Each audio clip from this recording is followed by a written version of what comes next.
Nagpunta ako ng Quiapo, nakita ko ang daming nakapila sa pwesto na to. Ito pala yung sikat na chowpan. Sa murang halaga lang, paniguradong mabubusog ka na dyan. Ang malupit pa, niluluto yan sa inyong harapan. Kaya naman yung resulta, mas lalo ka pang matatakam. Yung ibang customer nga, galing sa malalayong lugar pa. Ito nga pala beef chowpan na niluluto ni Christian. Mas kilala ditong si Mr. Chow. Mula siya sa pamilya na kilalang kilala sa showbiz. Sa mga hindi nga pala nakakalam, pamangkin siya. Tito ko, si John Lloyd. Oo nga, wala si tito mo, no? O kita nyo na, pamangkin siya ni John Lloyd. Opo, yung tito ko Si John Lloyd. Nathan John Lloyd. Yung sikat na manghihilot dito sa Quiapo, Manila. Pero magtataka ka, mas pinili ni Christian na talikuran ang spotlight at camera kasi mas malapit sa puso niya gluto para mapakain ng masasarap yung mga taong may mga pangarap. Gano'ng matagal ka na rito, Mr. Chow? Ilang buwan na rin po dito. Ah, eto na talaga yung tinda mo? Opo. Ano po yung tinda ng tito ko? Si John Lloyd. Oo nga, wala si tito mo, no? Opo. Maya pa po kasi Mamaya siyang hapon. Opo. Sa umaga si Mr. Chow maabutan nyo. Ayan. Tapos mamayang hapon yung pinaka-mayari yung tito niya. Opo. Yung tito ko Si na John po. Lloyd. Si John Lloyd. Oo. Tito. So, naabutan natin si Mr. Chow. Mas masarap to kay Mr. Chow to eh. Kita mo, labas ang abs niyan, guys. So may beef pala talaga, ayan, no? Beef po yan, boss. Biro yan. Kapa na beef yan. Hindi biro yan, guys. Ayan, walang lokohan dito kay Mr. Chow. Pwede ba chowpan lang? Opo, pwede naman po. Ayun, ito pala yung ano Ito yung natin. signage natin, boss. Presyuhan na yan, no? 35 pala, guys. 35 po. Tignan mo, dinagdagan pa, oh. Kasi may camera, oh. Wala ka po. Ganyan po talaga. Konti lang Ganyan yung pala talaga. Konti lang po yung tapa eh. Oh. Marami po talaga aming lagay ng tapa. Dito, guys, generous, oh. Dito pala yung chowpan na ano na yun. Solve ka na eh. Oh, samantalang sa iba, guys, sa karinderya eh, yung hindi ka na mabubusog sa kanin lang. Ito, 2 chowpan, pwede na. Ayan. So, niluluto lang natin yung tapa, no? Ano oras ka sisimula, Mr. Chow? Po mga 10 na po kami nagsisimula. Alas 10. Opo. Hanggang Matapos po. Hanggang may tao pa.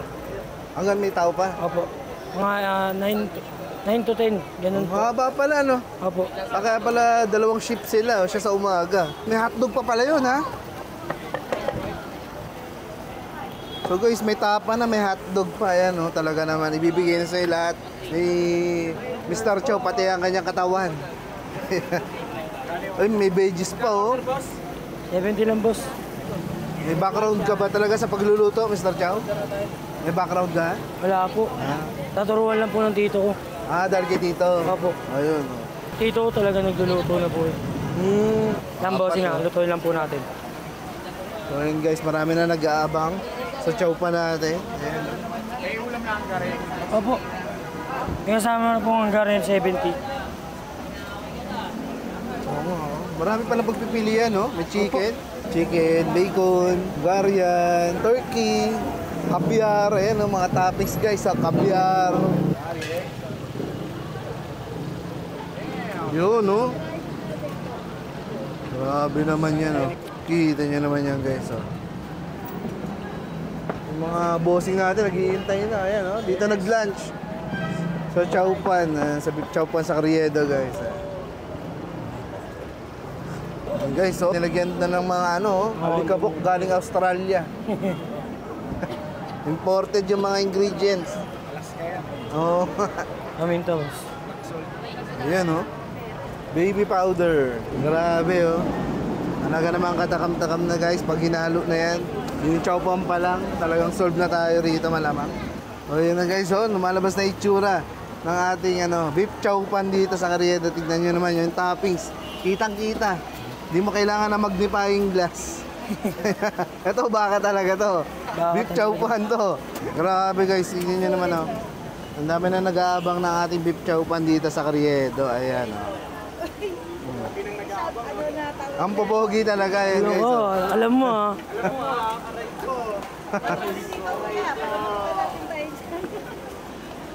Ayan, sila madam, oh.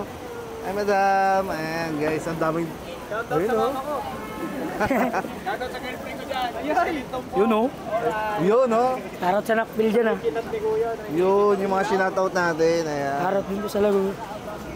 Kain din sila rito. Dapat. Ayan. Mag-shopping sana kami eh, kasi ito na eh. Ah, talaga po? Oo, dapat mag-shopping kami. Kaya nakita namin, favorite niya kasi. Sabi ka na, Mr. John! Chowpan. Eh, hindi ko meron. So titikman nyo na lang po to. Ayan, guys. Oh. Kasi parang parehas lang naman eh. Ayan oh. Dapat kakain daw sila sa Chowking. Ayan.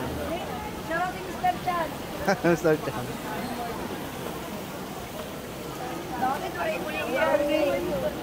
Mr. Chan na. Level up. Dapat na Chowking pala sila madam eh. Ayan oh. Eh mukhang masarap to. Dito na muna sila. Para mas marami itong tapang. Mas maraming mga ano eh. Mas marami ko kasi toppings eh. Oo. Dapat doon kaysa doon sila oh.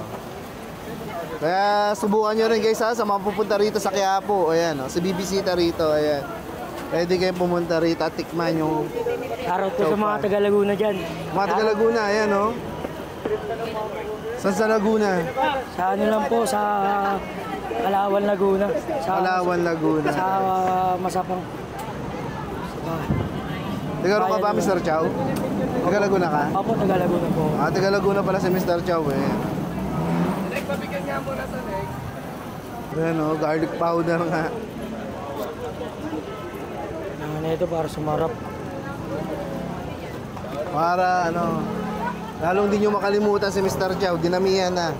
Yun na. Pampalasa.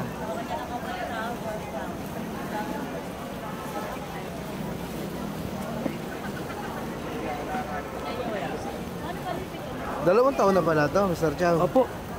Kakasimula. Ito yung pagtsachowpan, kailan lang po ito. Mga, ano na rin po, isang buwan. Hindi Ito? isang buwan na rin. Mga ilang linggo na rin po. No.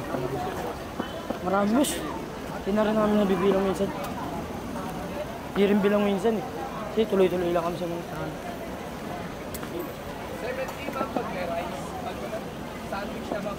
Isa lang may-ari na to. Opo, si Katan John Lloyd. Tito. Nung una, anong tinda niya? Ang tinda lang namin hotdog sandwich. Ayun lang po. Dinagdag lang namin yung choker. Kayo yung ano, batang Batang hotdog. Si hotdog? Batang hotdog yung may-ari nito. Yun na yung toppings natin guys. Oh. Boss, ilan sa inyo? Apat? Apat. Grabe ka, Mr. Yang Chow. Training kayo si Ano ba to? Man. Ayun oh guys oh. Oo nga oh. Para makasakay na rin. Galing kami Cavite. Sila madam. Pangalan niyo po madam? Sam. Si Ma'am Sam guys. Oh, ayan. Oh. Sino pa kasama niya? Si Ma'am Sam sa kaya anak niya guys. Galing pa silang Cavite. So kung gusto niyo rin mag-food trip talaga naman dito sa Carriedo, ang dami niyong pagpipilian. Lalo na tong ano, chowpan. Ayan. Solid nga naman to kaagad oh. Grabe naman talaga yung takay, no? Oo naman oh. Labas pa yung abs niya ni Mr. Chow. Kita mo naman yan. Isa pa lang talaga namang solve ka dyan. Ayan. Sulit nga po eh. Oh. Mainit pang isa-solve sa yan guys. Laging bagong luto, boss. Laging bagong luto nga. Di po. Dahil hindi naman tumatagal to guys. Ubus agad yan eh. Tutulungan na ni tropa. Opo, boss. Ayun. Kuya, sa akin dalawa. Ito. Ayun, may hot sauce pa pala talaga.